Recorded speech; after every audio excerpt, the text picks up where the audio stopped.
দেখেন এই যে আমরা কান দিয়ে শুনি, এই যে কান পেঁচানো, মনে করেন না যে এমনি এমনি পেঁচানো, এই পেঁচানো এটাই পদ না থাকলে আমরা শুনতেই পেতাম না। এটা এমন ভাবে সেট আপ করা, এটাই ইথারে ভাষা তরঙ্গকে এয়ার ড্রামের ভিতরে সুন্দরভাবে ইনপুট করে, নাহলে আমরা শুনতে পেতাম। আপনার এই কান কেটে ফেলে দিলে আপনি শুনতে পারবেন না।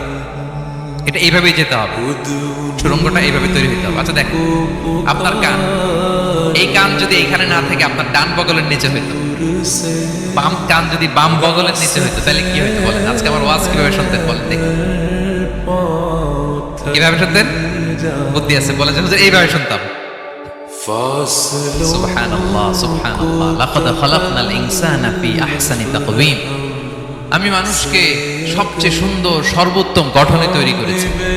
দেখেন কান দুটো এখানে থাকলে কথা শুনতে হইলে হাত উঁচু করে রাখা লাগতো। আল্লাহ, আপনি একটা একটা অঙ্গ দেখেন ঠিক যেখানে যেটা যেভাবে সেট করা দরকার, আল্লাহ তাআলা দয়া করে অনুগ্রহ করে ঠিক সেভাবে তিনি সেট করেছেন।